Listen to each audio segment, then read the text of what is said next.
Hey everyone. So hopefully you've been moving through the units okay. We just finished talking about gesture, which is really one of the hardest things to do. But we have to do it first before we measure so that we have something on the page to compare. So let's start. I'm going to do a gesture first. I'm going to use Vine charcoal from my kit here. The reason I have us on camera today, or me on camera, is you're gonna get to watch me work on this still life here. So, okay, I am going to quickly do a gesture with like a little bit of loose measuring, but not too terrible much. So I also want to have something to prop up my drawing if I can this time. So I'm going to use another box here to use as like a little easel. Okay, so I'm going to loosely, can you guys see? Yeah, okay. I'm going to loosely do like I've done with my gesture before. I have my Vine charcoal. I'm going to try and use it on the side. I'm going to start with the thing highest up. And I'm going to kind of think about, like, if I put this here, am I going to be able to fit everything? And that actually, for gesture, is sometimes a good way to start, is not to get any form information in the interior, but just to very quickly say, if my olive oil bottle goes here, if my tomatoes go here, and my other tomato can, and my apple, and my box, then I can fit it. So it's just like a really loose overview of the whole thing. And then I can slowly start to work through the forms. I'm going to use that idea of basic shapes that we talked about. I'm not going to even worry too much about any of the olive oil bottle and its complexities, just kind of start to loosely mark it in. I'm going to think about like where the bottle and the tomatoes intersect. I don't really care about that ellipse so much yet. I will get there. I can see that this ellipse cuts almost through the middle of this, so I'll put this here. I'm not going to try to draw that ellipse yet. I'm just going to try and kind of lay in that basic shape of what that guy is. And then my apple comes up above this and touches the bottom of that.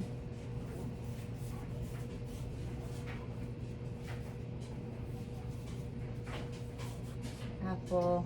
Notice I did not start with the box. Your boxes are going to be the most challenging thing to draw, and when you start them, only start with the verticals, because those are really constant. You know, if you're looking at something, unless you're looking way up at something, like a skyscraper, or way down at something from under a plane from a worm's eye or bird's eye view, if you're not doing that, then these should be vertical and parallel to the edge of the picture plane. So what I can do is I can say, before I even actually measure or lay my gesture, I can make some visual mapping notes. I can say, well, this edge for me is kind of close to where this is and kind of close to this. So this is where the measuring starts. So we're going to take a pencil, just any pencil.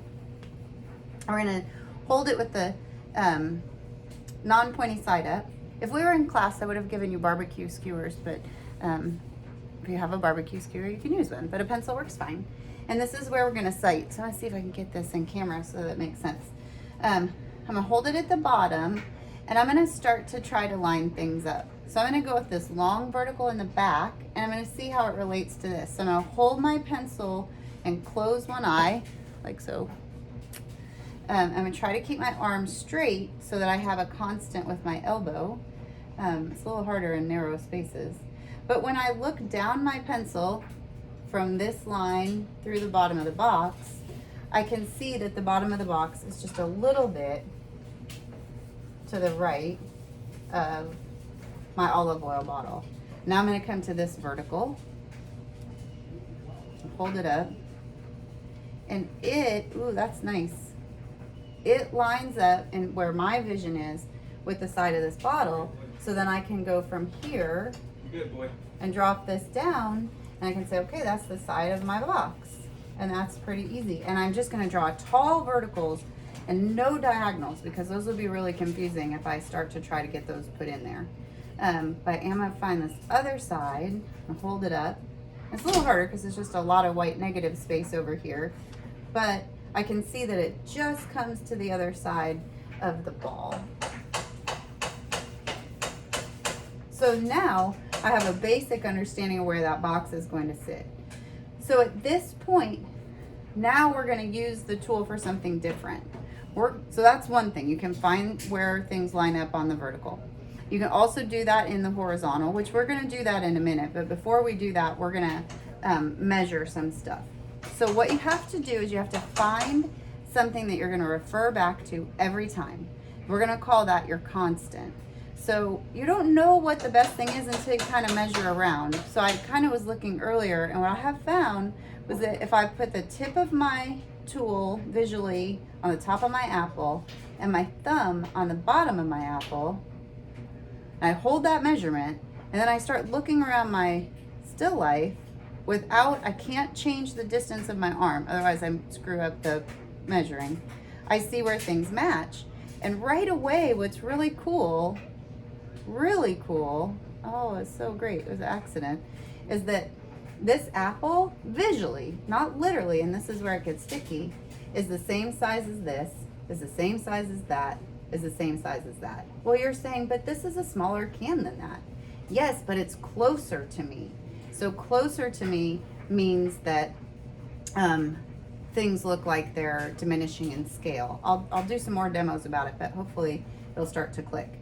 Okay, so now that I know that my apple is the same as this, this, this, and this, then I let this measurement go, and then I come to here and I say, okay, that's the size I have of my apple. Now I'm gonna see if it's the size of my can. Almost. I'm gonna make my can a little smaller. And I'm gonna think about where to make it smaller, which it makes more sense to move it that way. And then I'm gonna check that again. That apple, this can's a little bigger. So I'm gonna do the apple. Perfect. It's just a little bigger. I had it. And then I think the olive oil bottle was the same as the apple. So I'm gonna take the apple measurement, and then from there to there. Perfect. It was the olive oil bottle. So now, before I even put any detail work in it at all, I'm like, okay, things are looking pretty good. So I'm gonna start to refine it a little bit more. That was probably one of those moments where you were like, Just real slow going.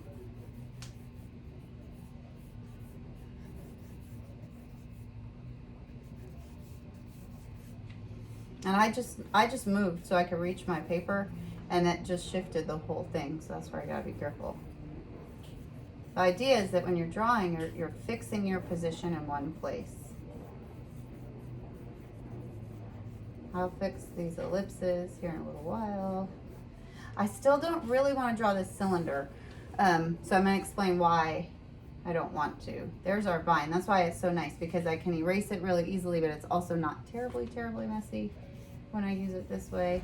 But I'll fix all this as it unfolds. Okay, so this is the third thing that this stick can do. So we had checking verticals, we had measuring and comparing, and now I'm gonna try and find angles of things. So like I wanna know if I have this can at the right angle.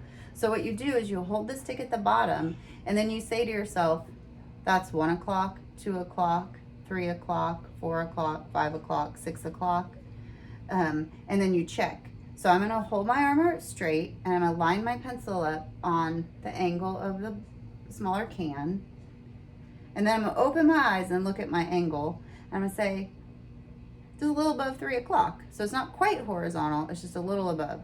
Notice though, this can be problematic. You can have this be an issue, and I'm gonna do it here.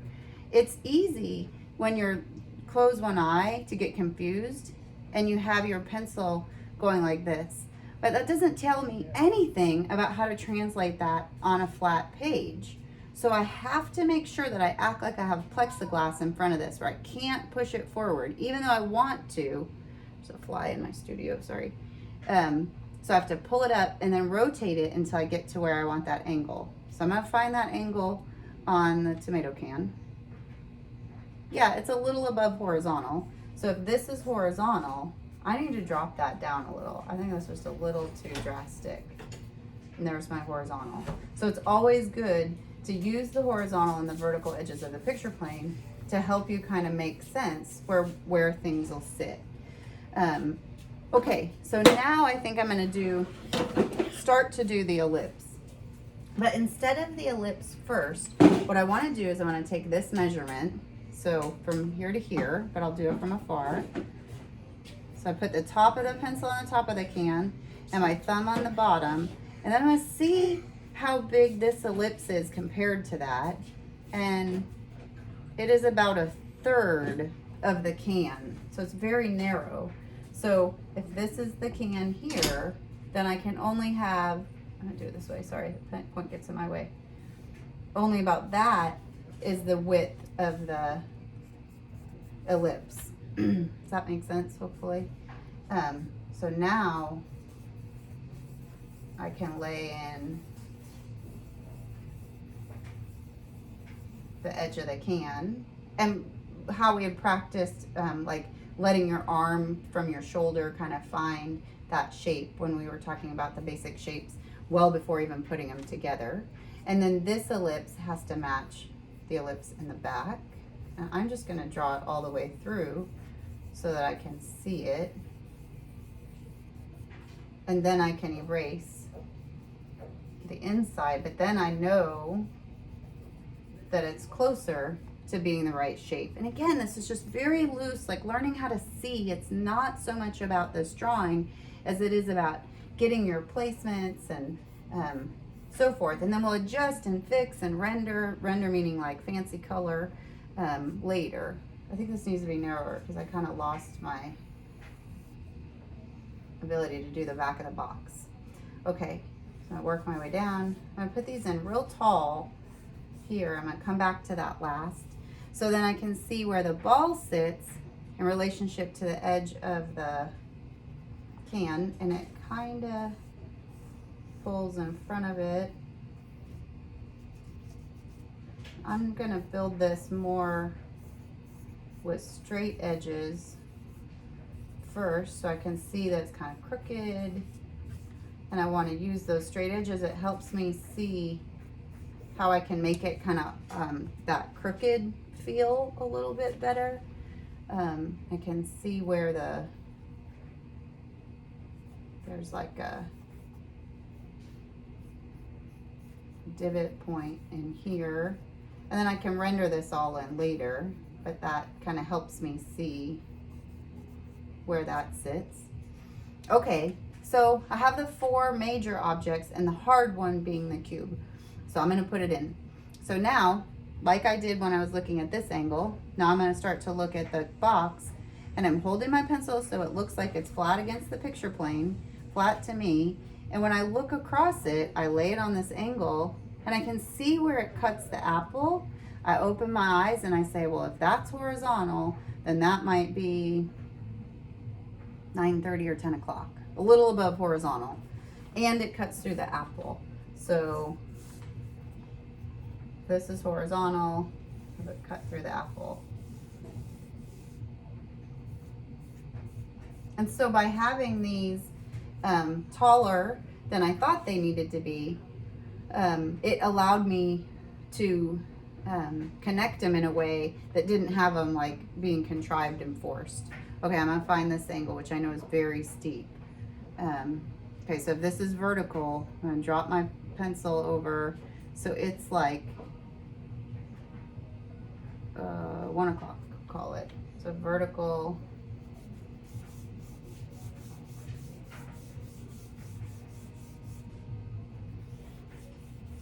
And then I know that the bottom angle has to be parallel, but just a little bit narrower. You can darken them in. Hard right on the edge there. And I can see where this one cuts through the apple, kind of at the middle of the belly. Somewhere in there. And I'm going to draw right through the apple so that I know that it matches up on the other side.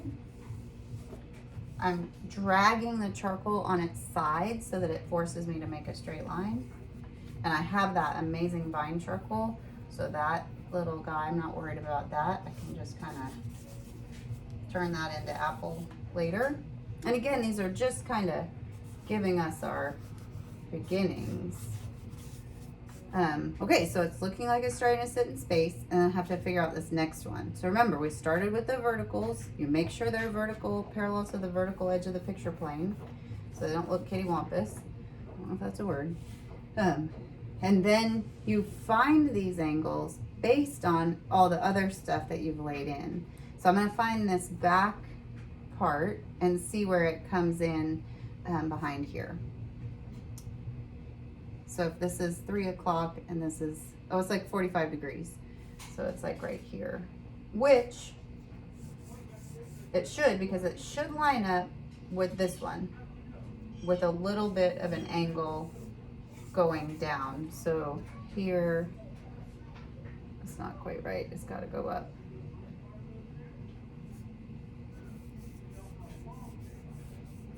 But what I do see back here is I actually do see a little bit of this corner. So I'm going to drag this corner out. So it's all about adjusting and shifting and learning how to see these measurements. And then the values, fun and fast. We can do that later.